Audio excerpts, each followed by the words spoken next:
नमस्ते सभी को, मैं हूं सृष्टि और आज हम Bhagavad Gita chapter 4 transcendental knowledge के श्लोक 20 को कवर करने वाले हैं। रोज की तरह पहले मैं संस्कृत में श्लोक को पढ़ूंगा, उसकी इंग्लिश ट्रांसलेशन को देखेंगे और मीनिंग को समझेंगे। तो चलिए शुरू करते हैं।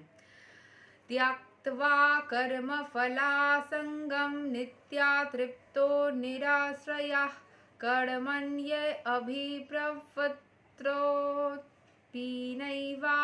किंचित करोति सा।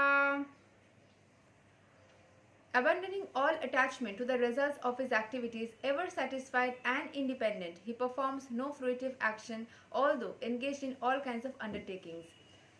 जो हर एक चीज़ के क्या फल मिलेगा उस चीज़ मतलब वो रिजल्ट क्या होगा हर एक एक्टिविटी का, उसके अटैचमेंट से दूर रहता है, अबंडन कर लेता है खुद को। मतलब वो अटैच नहीं है अपने रिजल्ट्स के पीछे कि मैंने पढ़ाई किया, हो रहा है कि नहीं, पढ़ाई किया, हुआ है कि नहीं, ऐसा ना करके पढ़ाई करते जाता है, बस करते ही जाता है और जितना भी हो पाता है उससे बहुत सेटिस्फाइड हो जाता है। जो बहुत इंडिपेंडेंस रहता है, किसी भी चीज़ के ऊपर उसने क्या बोला, ये कितना हुआ, वो चला कि नहीं, इसके ऊपर डिपेंडेंट नहीं है, बस इंडिपेंडेंटली अपने काम को वो करते जाता है। He performs no fruitive action, जो किसी भी चीज़ में फल मिलेगा कि नहीं उस चीज़ को सोच के नहीं करता है।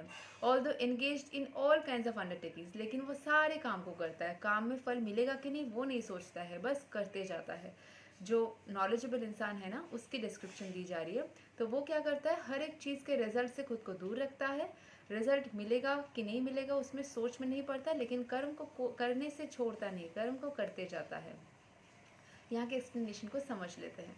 This freedom from the bondage of actions is possible only in Krishna consciousness. सही बात है, अगर आप स्पिरिचुअलिटी में रहेंगे ना तो आपको समझ में आएगा, क्योंकि इसी तरीके की बातें बार बार बोली जाती है तो आपके दिमाग में प्रोग्रामिंग हो जाती है, दिमाग को समझ में आ जाता है कि हाँ मुझे बस अपने कर्म को करना है। इसमें देखिए नॉर्मल लाइफ में भी ना बहुत सारी जगह पे ऐसे बोला जाएगा कि आप पढ़ाई करते जाओ, मिले कि ना मिले आप संतुष्ट रहो, पढ़ते जाओ, रिजल्ट अपने आप अच्छा होगा फॉर एग्जाम्स। या कहीं पे भी आप कोई काम कर रहे हो तो उसमें अगर आप टेंशन में हो तो कुछ लोग ऐसे ही उपदेश देते आएंगे, मतलब वो लोग शायद कृष्ण कॉन्शियसनेस में है भी नहीं, फिर भी वो ऐसे उपदेश दे देते हैं। मतलब हम चाह के नहीं चाह के हमारा जो आत्मा का रियल नेचर है ना, वो गीता में या कृष्ण कॉन्शियसनेस में जो चीज़ें सिखाई जाती है वही है। जब हम स्थिर बुद्धि में या शांत अवस्था में रहते हैं, हम इन चीज़ों को अपने आप ही समझ लेते हैं, अपने आप ही इन चीज़ों को बताते रहते हैं।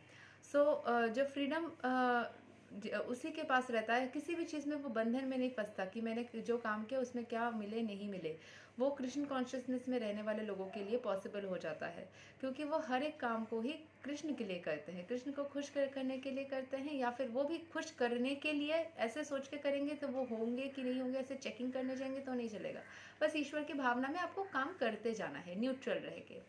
A Krishna conscious person acts out of pure love for the supreme personality of Godhead. उसके पास में एक प्योर सोल रहता है और उसको पता है कि ये काम मेरे लिए सही है, एंड वो हर एक काम में ही ईश्वर को शामिल रखता है, उनको याद करके करता है। उससे क्या होता है, मटेरियल कॉन्टेमिनेशन से ना हम बिल्कुल सेपरेट आउट रहते हैं, अटैच नहीं होते हैं। कि मैंने मान लीजिए आपके साथ किसी की संबंध बहुत अच्छी थी, किसी कारणवश वो खराब हो गई, तो आप क्या करते हो, उसके प्रति गुड वाइब्रेशंस भेज रहे हो, फिर भी उसके प्रति कोई उसके तरफ से कोई अच्छा वो नहीं आ रहा है, फिर भी आप अच्छा भेजते रहो, क्योंकि अच्छा भेजते भेजते, मैंने पिछले श्लोक नंबर 19 में भी बोला था, अच्छा भेजते भेजते ही आपके साथ अच्छा होता है। अच्छे भेजते भेजते ही वो छाप छोड़ दे, एक काम को रिपीटेडली करते करते ही छाप छोड़ दे, चाहे अच्छा या बुरा। मैं अच्छे का बोल रही हूँ क्योंकि अच्छा करने के लिए बोला गया है या करना चाहिए। अगर आप किसी को नेगेटिव भी बोलते जाओगे ना, बोलते भी उसका भी छाप छूटता है। तो कोई भी काम रिपीटेडली करने से, कंसिस्टेंसी को बनाए रखने से उसका एक इफेक्ट आएगा। हर एक सेकंड में अगर आप रिजल्ट चेक करने जाओगे तब नहीं हो पाएगा, क्योंकि उसमें आपका रिजल्ट चेकिंग में भी समय बर्बाद हो जाएगा। वो उस टाइम पे अगर आप कर्म को और ज़्यादा कर लोगे तो फिर टाइम बच जाएगा। And therefore he has no attraction for the results of his action. He is not even attached to his personal maintenance, for everything is left to Krishna. वो ऐसा भी नहीं सोचता कि मुझे अपने मेंटेनेंस के लिए ये करना चाहिए। हाँ, हालांकि हम सीखते हैं कि हमें योग, व्यायाम, अच्छी खाना, अच्छा ये करना चाहिए, वो अच्छा बॉडी मेंटेनेंस के लिए अच्छा है, लेकिन वो उन चीज़ों में बहुत ज़्यादा उलझता नहीं है कि मुझे ये करना है वो करना है। वो बस ईश्वर को याद करते हुए करता है। मैं बहुत छोटे में मुझे याद है, एक टाइम था, मैं बचपन से ही थोड़ा सा ये सब स्पिरिचुअलिटी अच्छा लगता है।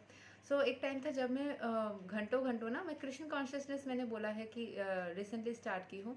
तो ऐसे मैंने सुना था या देखा था कि कुछ लोग ऐसे होते हैं जो घंटों घंटों बैठ के सिर्फ तपस्या जैसा, मतलब मंत्र जाप करते हैं या पढ़ाई कर मतलब ईश्वर को याद करते हैं। तो कुछ लोग बोलते हैं कि कर्म नहीं करके तुम बस ईश्वर को याद करोगे तो ईश्वर कुछ नहीं देने वाले। उस टाइम पे मुझे ये बात में बहुत कन्फ्यूजन होता था कि क्या सही है। लेकिन विथ टाइम मैंने सारे ऑल्टरनेटिव्स लोगों को करते हुए देखा, एंड ये अपने एक्सपीरियंस से भी मैंने देखा कि आपको स्पिरिचुअल रहते हुए काम करोगे ना तो वही ज़्यादा अच्छा है। ऐसा नहीं कि आप स्पिरिचुअल थोड़ा सा याद करके स्पिरिचुअलिटी छोड़ दो, सिर्फ काम करते रहो, या फिर सिर्फ स्पिरिचुअलिटी करो, कोई भी काम ना करो। दोनों, मतलब कृष्णा कभी भी काम को छोड़ने के लिए, प्रोफेशन को छोड़ने के लिए नहीं बोलते। आपका जो प्रोफेशन है वो आपको करना है, एंड स्पिरिचुअल रह के करना है, मतलब उस सोर्स एनर्जी को याद करते हुए करो, तो फिर चीज़ें बहुत ईजी हो जाएंगी। देखिए, इतना अच्छा गुरु है, वो स्वयं आपको सजेशन दे रहे हैं क्वेश्चन पेपर में, जैसे अच्छे टीचर सजेशन देते हैं ना कि तुम ये चैप्टर्स पढ़ के जाओ तो इजी हो जाएगा। वो स्वयं मदद करना चाह रहे हैं, स्वयं बोल रहे हैं मुझे याद करो, तो मैं खुद आऊँगा, क्योंकि प्रोसेस ही ऐसा है, याद ना करने से नहीं आ सकते, वो भी नियम से वो बाध्य है। तो वो खुद ही बता दे रहे हैं, वो खुद ही आपको क्वेश्चन पेपर लीक कर रहे हैं कि मुझे याद करो, मैं आ जाऊँगा। तो इतना अगर हेल्प कर दे रहे, बता दे रहे, तो क्यों ना करना। ट्राई करके तो देख ही सकते हैं ना। Nor is he anxious to secure things, insecurity नहीं रहती उसके अंदर। Not to protect things already in his possessions, ऐसा नहीं रहता ये मुझसे छूट गया तो। ये चीज़ मैंने बहुत जगहों पे पढ़ा है, सुना भी है कि ये चीज़ नहीं रहता है कि ये मुझसे छूट गया तो, ये रिश्ता चला गया तो, ये पैसे चले गए तो, ये चोरी हो गया तो, ये चिंताएं उसके अंदर होता ही नहीं है। वो बस आराम से चलता है, चाहे वो बहुत देर रात तक भी बाहर है, उसको चिंता ही नहीं होती है। उसके संतान उससे दूर है, कहीं दूसरे जगह पे रह रहे हैं अपने परवरिश के लिए या पढ़ाई के लिए, जैसे बोर्डिंग स्कूल्स में भेजना पड़ता है कभी कभी बच्चों को, या फिर कोई भी रीज़न हो। मतलब अगर आपके पास में आपका चाहिता चीज़ नहीं है तो आप परेशान या इनसिक्योर नहीं होता, क्योंकि आपको पता है कि भगवान उसको प्रोटेक्ट कर रहा है, भगवान उसको आपके लिए बना के रखा है, आपके लिए प्रोटेक्ट कर रहा है, उसको भी प्रोटेक्ट करके रखा है। तो आपको कभी भी चिंता नहीं होती उस बात की, आप उल्टा रिलैक्स महसूस करते हो। उस टाइम पे आप ईश्वर को याद करते हो कि भगवान आप अपने बच्चे को बचा लेना, क्योंकि अब एक पेरेंट अपने बच्चे को कभी भी नुकसान नहीं पहुंचा सकता। तो भगवान हमारे पेरेंट जैसे हैं, हमारे दोस्त है, हमारे सब कुछ है।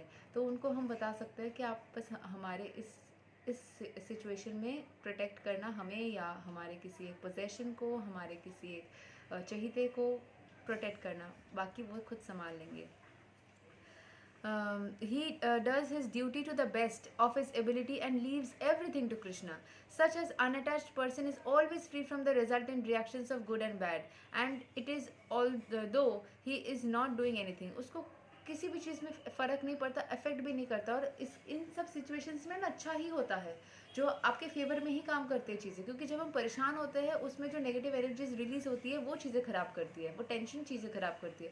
रिलैक्स रहना या रिलैक्स सिचुएशन कभी भी किसी चीज़ को ख़राब नहीं कर सकती। डॉक्टर भी बोलते हैं ना रिलैक्स कर जाओ, उनके पास चेकअप कराने जाते हो तो, या कहीं पे भी जाते हो रिलैक्स करने के लिए बोला जाता है। तो रिलैक्स्ड एनर्जी जो निकलती है, एनर्जी निकलती है हमसे, तो जो वो थॉट्स निकलते हैं वो मैनिफेस्ट होने की कैपेबिलिटी रखती है।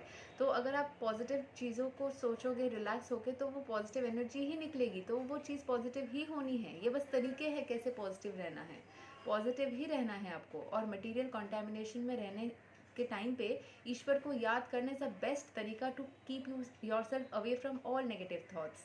ठीक है, this is the sign of akarma और एक्शंस विदाउट फ्रूटिव रिएक्शंस। जो हमने पहले पढ़ा था, एक कर्म होता है, एक फॉरबिडन कर्मा होता है, और एक कुछ भी ना करना होता है। और किसी किसी सिचुएशन में हम देखेंगे कुछ लोगों ने बहुत टेंशन की, फिर भी फाइनली अच्छा ही हुआ। तो वो टेंशन करने से क्या हुआ, आपकी हेल्थ खराब हुई, टाइम बर्बाद हुआ, परेशान हुए, नेगेटिव मतलब गंदा फीलिंग जनरेट हुआ। होना तो अच्छा ही है, ठीक है, लेकिन कभी कभी वो नेगेटिव थॉट्स चीज़ों को बिगाड़ भी सकती है, आप गलत एक्शंस भी ले सकते हो। तो कुछ भी एक्शंस ना लेना, अकर्मा को यहाँ पे फॉलो करने के लिए बोला गया है। कुछ चीज़ें आपके हाथ में नहीं होते, उस टाइम पे आप ईश्वर को याद करके चीज़ों को उनके हाथ छोड़ दो, और जितना आपसे हो पाए उतना करो और फिर छोड़ दो। ज़्यादा अतिरिक्त किसी भी चीज़ में मत जाओ। In any other action, therefore, devoid of Krishna consciousness is binding upon the worker, and that is the real aspect of vikarma as explained herein. तो कोई भी आप कर्म करते हो जो कि कृष्ण कॉन्शियसनेस में नहीं रह के करते हो, तो वो आपको क्या करता है, is binding upon the worker, आपको उस चीज़ के प्रति अटैच कर देता है, बाउंड कर देता है। And that is the real aspect of vikarma, मतलब जो करना नहीं चाहिए, आपको अटैच नहीं रहना है। ठीक है, सो यही तक था श्लोक नंबर 20। आई थिंक मैंने मुझसे जितना हो पाया फुल्ली एक्सप्लेन किया है। एंड अगले वीडियो में हम श्लोक 21 को कवर करने वाले हैं। तब तक के लिए हरे कृष्ण, राधे राधे।